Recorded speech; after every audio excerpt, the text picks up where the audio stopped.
O Senhor esteja convosco. Ele está no meio de nós. Proclamação do Evangelho de Jesus Cristo, segundo Marcos. Glória a vós, Senhor. Naquele tempo, quando Jesus saiu a caminhar, veio alguém correndo, ajoelhou-se diante dele e perguntou: Bom mestre, que devo fazer para ganhar a vida eterna? Jesus disse: Por que me chamas de bom? Só Deus é bom, e mais ninguém. Tu conheces os mandamentos: não matarás, não cometerás adultério, não roubarás, não levantarás falso testemunho, não prejudicarás ninguém, honra teu pai e tua mãe. Ele respondeu: Mestre, tudo isso tenho observado desde a minha juventude. Jesus olhou para ele com amor e disse: Só uma coisa te falta. Vai, vende tudo o que tens e dá aos pobres, e terás um tesouro no céu. Depois vem e segue-me. Mas quando ele ouviu isso, ficou abatido e foi embora cheio de tristeza, porque era muito rico. Jesus então olhou ao redor e disse aos discípulos: Como é difícil para os ricos entrar no reino dos céus. Os discípulos se admiravam com estas palavras, mas ele disse de novo: Meus filhos, como é difícil entrar no reino de Deus. É mais fácil um camelo passar pelo buraco de uma agulha do que um rico entrar no reino de Deus. Eles ficaram muito espantados ao ouvirem isso e perguntavam uns aos outros: Então, quem pode ser salvo? Jesus olhou para eles e disse: Para os homens isso é impossível, mas não para Deus. Para Deus tudo é possível. Palavra da salvação. Glória a vós, Senhor. Prezados irmãos e irmãs, ouvintes e internautas, nesta segunda-feira da 8ª semana do tempo comum, a igreja nos traz no evangelho de hoje esse texto que, dentre tantas conversões, tantas mudanças de vidas que já proporcionou, foi capaz de converter e causar uma mudança radical na vida de um dos grandes nomes do cristianismo, um santo não muito conhecido por nós, mas muito conhecido na Europa e sobretudo entre os monges, Santo Antão.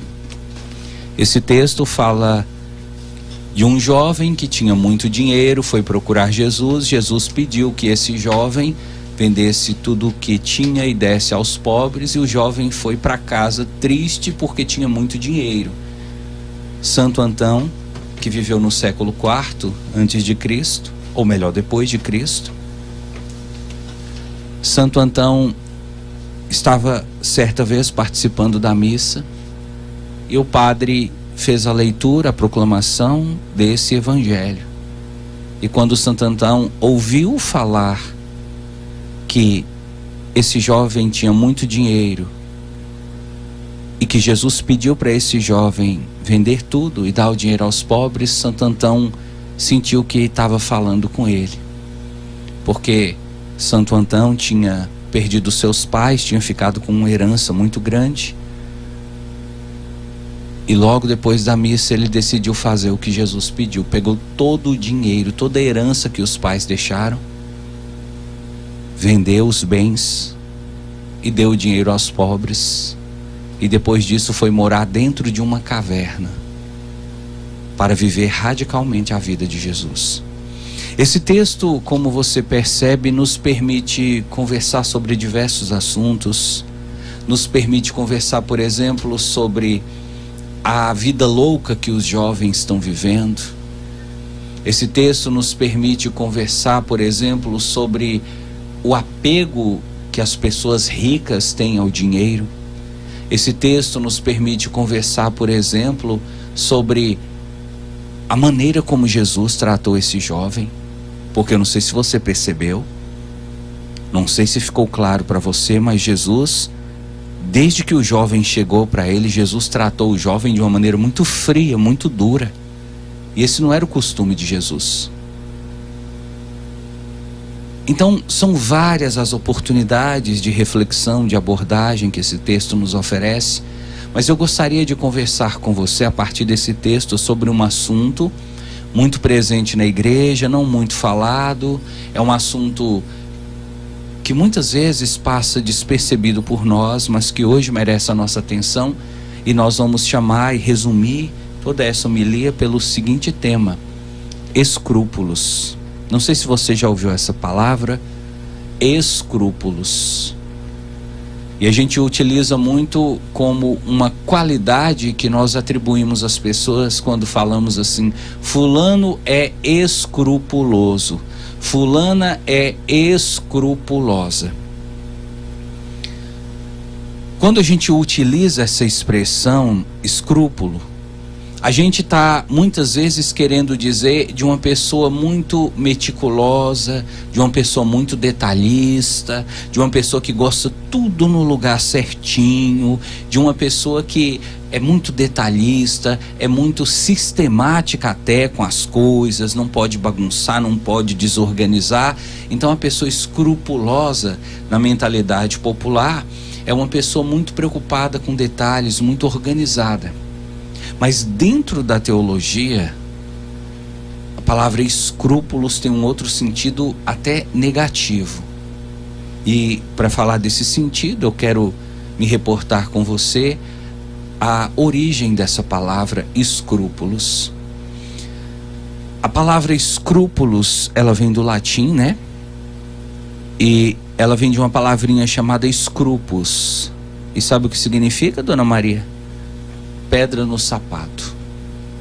Não sei se já aconteceu com você. Hoje a tendência é acontecer cada vez menos, porque grande parte das ruas das nossas cidades são calçadas, algumas têm até asfalto. Então não é muito comum, mas no passado, onde as ruas eram de cascalho, era muito comum a pessoa estar andando e entrar uma pedrinha dentro do sapato. E às vezes não dava tempo de tirar a pedra no sapato, você tinha que andar com aquela pedra dentro do sapato, e cada vez que você andava, aquela pedra como que furava seu pé, ou fazia doer, ou incomodava. E o escrúpulo dentro da teologia é isso, é uma pedra no sapato da consciência. É como se a pessoa ficasse ali com a consciência incomodada por causa de pequenos detalhes. Vou dar para você um exemplo de uma confissão que eu atendi, onde a pessoa se mostrou escrupulosa. E aqui você vai entender assim: dentro da teologia, o primeiro conceito de escrúpulo é uma preocupação exagerada com detalhes insignificantes. Certa vez eu estava atendendo a confissão, isso é real, viu, Dona Maria? Não é uma hipótese, não é uma parábola, aconteceu mesmo, é um fato concreto. Eu estava atendendo confissão e veio um moço me procurar e começou a confissão dele dizendo assim, Dona Maria vai rir com essa: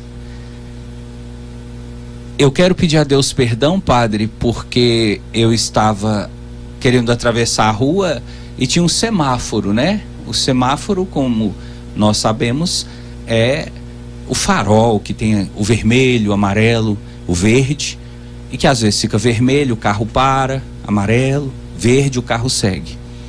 E o moço dizia assim, então eu ia atravessar a rua, né? Aí eu olhei para o semáforo estava verde. E eu atravessei mesmo assim. Eu falei, e daí? E daí que eu pequei. Eu falei, mas por que você pecou? Você tinha que ver a cara que o padre fez, dona Maria. Aquela cara de, sabe, de, não tô entendendo, Muquiça. Por que você pecou? Ué, padre, claro que eu pequei. Eu expus a minha vida ao perigo. Eu falei, mas estava vindo algum carro? Não, então você não pecou. Mas e se viesse? Então, está percebendo? Atravessar uma rua, se o semáforo está verde e não vem carro, é pecado? Não, mas para uma pessoa escrupulosa é. A pessoa escrupulosa, ela fica então apegada a pequenas coisinhas, com medo de que aquilo seja pecado, e ela começa a levar uma vida baseada no medo. Mas eu quero falar para você de um outro conceito de escrúpulo, e esse conceito bate em cheio no evangelho de hoje, que é quando a pessoa ela fica muito apegada a ritos, a práticas externas, mas ela esquece de observar o sentido das coisas que faz. Como assim, padre?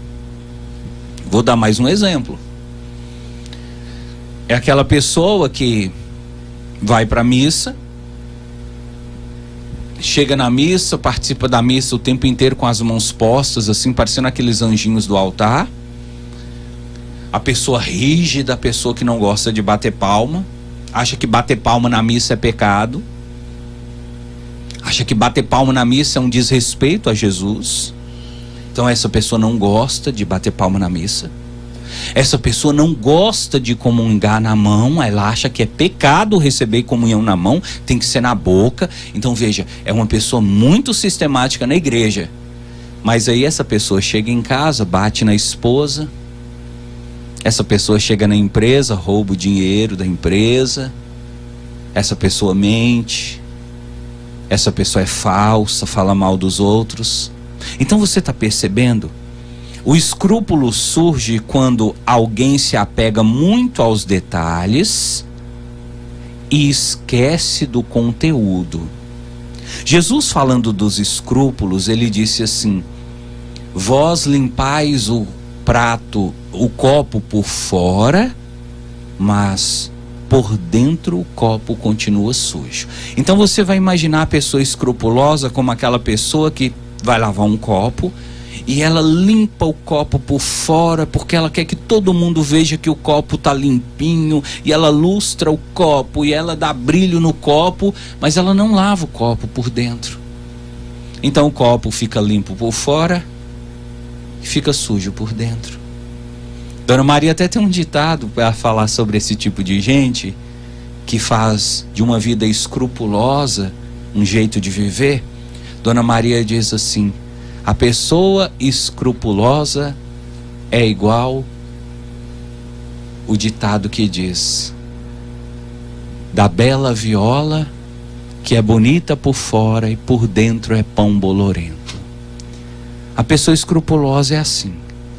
Ela gosta de mostrar que ela é religiosa, ela gosta de mostrar que ela tem fé, ela gosta de mostrar que ela conhece a Deus e que ela participa de tudo na igreja. Mas quando você vai olhar como essa pessoa age no silêncio do seu coração, nas quatro paredes da sua casa, você descobre, desculpa a palavra, que aquela pessoa é pior do que o demônio. Tem muitas beatas da igreja que são assim, escrupulosas. Elas ficam sentadas na missa e falam assim: olha que pouca vergonha, essa mulher vem comungar, olha a roupa dessa piriguete, dessa sirigaita, olha o toco de saia que essa mulher deve estar querendo atiçar o padre. E aí elas vão, as beatas vão na missa do padre Wagner, fica olhando as roupas do povo. E se uma mulher aproxima do padre com um vestido apertado, com a saia curta, mas as beatas vão para cima e acham que é o maior pecado do mundo. Aí depois você vai passar a saber como é a vida dessa beata. É uma beata que esconde a comida da nora. A nora fala assim: eu vou passar na sua casa aí, Bem na hora do almoço, ela pega a comida, as panelas escondendo o fogão, Dona Maria, e fala para ela: nós não vamos fazer almoço hoje não, só para não dar comida. É uma beata que mente, é uma beata fofoqueira. Então, pessoas escrupulosas são assim: por fora, bela viola, por dentro, pão bolorento. Olha esse jovem, se ele não se encaixa perfeitamente no modelo de uma pessoa escrupulosa. O texto diz que Jesus falou para o jovem assim: você sabe o que você precisa fazer para entrar no reino dos céus? É só você seguir os mandamentos, ué. Você conhece os mandamentos? É só você não roubar, é só você não matar, é só você não cometer adultério, é só você não levantar falso testemunho, não falar mal de ninguém, é só você não procurar prejudicar as pessoas, é só você honrar seu pai e sua mãe. E esse jovem disse: mas isso eu já faço. E de fato, Dona Maria, ele, quando disse isso eu já faço, ele não mentiu. Porque na cabeça desse jovem, para entrar no céu, era só fazer como na receita de bolo. No bolo, não é só você pegar os ingredientes e misturar e fazer do jeitinho que está ali. Para esse jovem, entrar no reino dos céus era uma questão de práticas externas, de obras externas, de superficialidade. Então, esse jovem estava dizendo: do ponto de vista de práticas externas, eu já estou fazendo tudo. É como se ele estivesse dizendo: eu já estou lavando o copo por fora. E Jesus fala: mas e por dentro? Quando Jesus foi na ferida desse rapaz e mostrou para ele que ele obedecia ao pai e à mãe, que ele procurava fazer aquilo que os mandamentos diziam, como por exemplo, não matar, que ele procurava não roubar, que ele procurava não cometer adultério, que ele procurava não levantar falso testemunho, quando Jesus tocou na ferida dele e disse: você faz tudo isso, mas você é uma pessoa usurada, avarenta, você tem dinheiro, você é mão de vaca e não abre a mão para ajudar ninguém. Você quer entrar no céu? Então faz o que te falta. O que te falta? Abre sua mão, moquiça. Aprende a ajudar as pessoas, pega um pouco desse dinheiro que você tem, investe em alguma coisa, compra uma cesta básica para alguém que está passando fome, vai ajudar esse pessoal lá do Rio Grande do Sul, que não tem o que comer, que não tem onde morar, faz alguma coisa com seu dinheiro. Quando Jesus tocou na ferida do infeliz, Dona Maria, a Bíblia diz, ele ficou como? Abatido. E foi embora todo triste. Por quê? Porque ele lavava o copo por fora, mas por dentro o copo continuava sujo. Hoje, meu irmão, minha irmã, esse evangelho precisa servir para você entender, para você reconhecer que ser cristão não é só lavar o copo por fora. Ser cristão não é só ser uma bela viola, andar com terço enrolado no braço, andar com camisa de Nossa Senhora, andar com Bíblia. Ser cristão, ser de Deus, não é ter um crucifixo no peito. Ser cristão, ser de Deus, é muito mais do que gestos e atos externos. É você limpar por dentro aquilo que suja, que mancha o seu coração. E eu posso dizer para você, o que Jesus mais deseja para cada um de nós, não é que o copo seja limpo por fora, é que o copo esteja limpo por dentro. Veja você, quantas pessoas Jesus encontrou no Evangelho que por fora estavam destruídas. E aí você pode colocar, por exemplo, os leprosos. E aí você pode colocar, por exemplo, os cegos que moravam na rua, que ficavam à beira da calçada.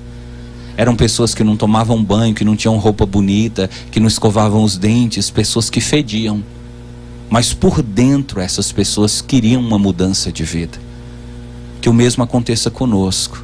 Não que a gente deixe de cuidar do exterior, você deve sim continuar cuidando do seu exterior, você deve sim continuar utilizando o seu crucifixo, sua camisa de Nossa Senhora, colocando seu terço no seu braço, colocando no seu carro adesivos com mensagens religiosas, mas isso não basta.